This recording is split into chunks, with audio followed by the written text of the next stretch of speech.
Dan lebih lengkap soal penanganan gempa, saudara, kita akan bergabung dengan jurnalis Kompas TV Jona Hamonangan dan juru kamera Andika Pratama di Nagekeo, Nusa Tenggara Timur. Jona, jadi bisa Anda ceritakan kepada kami, Jona, bagaimana kondisi pengungsian di Nagekeo yang merupakan lokasi terparah dari gempa NTT ini? Ya, Fidi, saya berada di lapangan Berdikari. Ini adalah salah satu tempat pengungsi mereka berdiam kurang lebih selama 6 hari. Jadi kondisinya ini kurang lebih sebenarnya sudah lebih baik kalau dibandingkan hari sebelumnya.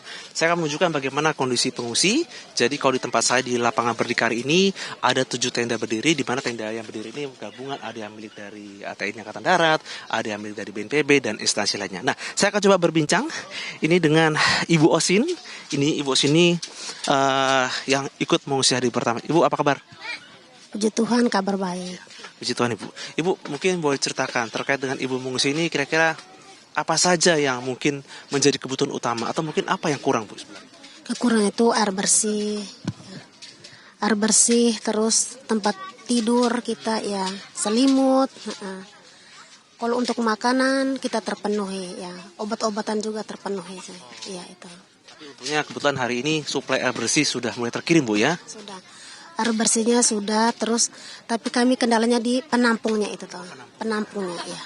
Ya. Jadi diharapkan sudah mulai ada tempat penampungan ya. Jadi supaya masyarakat bisa pindah ke tempat lebih baik ya. Terima kasih banyak, Bu Osin. Iya, sama-sama. Ya. Nah, Vidi, saya juga akan menunjukkan bagaimana distribusi bantuan diberikan. Kalau kita lihat di samping saya ini mulai dari Brigif TP42, Yonif TP834 dan juga prajurit dari Kodim Ngada, mereka sudah melaksanakan distribusi bantuan. Distribusi ini tidak hanya mungkin dari makanan siap saji, tapi juga kebutuhan air bersih. Kalau kita lihat beberapa waktu silam, banyak sekali masyarakat yang mengeluh soal adanya kurangnya air bersih. Nah, namun mulai hari ini suplai atau distribusi sudah mulai diberikan. Sebenarnya dari beberapa hari sebelum sudah ada, tapi tidak berapa banyak. Nah, mulai hari ini distribusi langsung diberikan secara masif dan diberikan langsung oleh Komandan Korem. Nah, saya akan wawancara ini dengan Komandan Korem 161 Wirasakti, itu dengan Brigjen TNI Hendro Cahyono. Komandan, apa kabar? Selamat siang, baik kabarnya, Mas. Maaf mengganggu, Komandan, ini kan cukup menarik ya. Masyarakat tadi sempat menanyakan soal air bersih, tapi keberadaan Komandan hari ini mengantarkan air bersih, di mana ini merupakan salah satu kebutuhan masyarakat, khususnya salintas. Mungkin Komandan boleh menjelaskan terkait dengan distribusi air bersih. Oke, terima kasih. Untuk air bersih adalah kebutuhan pokok bagi masyarakat, terutama ini sekarang beliau-beliau lagi mengungsi, utamanya air bersih. Dari kemarin memang laporan di Dandim, di sini kekurangan air bersih, kita sudah sediakan toren. Karena ini adanya toren, kemudian kita isi dengan tangki air. Dan sekarang atau besok malam itu akan datang lagi 100 toren air. Sekarang masih ada di kapal. Karena di Bajawa sudah habis. Kemarin yang mau kita belikan sudah nggak ada di Bajawa. Jadi terkait dengan adanya keluhan pengungsi terkait dengan air bersih, ini sudah mulai berkurang jauh ya, Komandan ya? Sudah berkurang karena setiap mereka minta air bersih langsung telepon langsung ke Babinsanya, kemudian kepada bapak-bapak TNI yang ada di sini langsung laporan ke batalion untuk mendatangkan air bersih memakai tangki.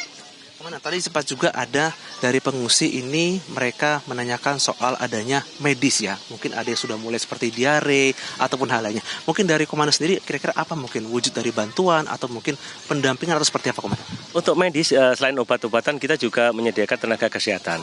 Kemarin kita tenaga kesehatan sudah kita datangkan di sini. Jadi tenaga kesehatan di sini lapangan Berdikari dengan batalion dekat, kemudian dengan rumah sakit dekat, kita tetap menyediakan. Kemarin sudah kita datangkan termasuk obat-obatan.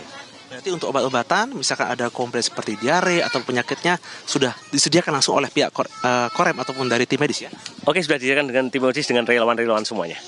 Komandan, ini untuk rencana ke depan ya, mungkin kita bicara 3-5 hari, mungkin untuk para pengungsi ini. Kira-kira bagaimana perencanaannya?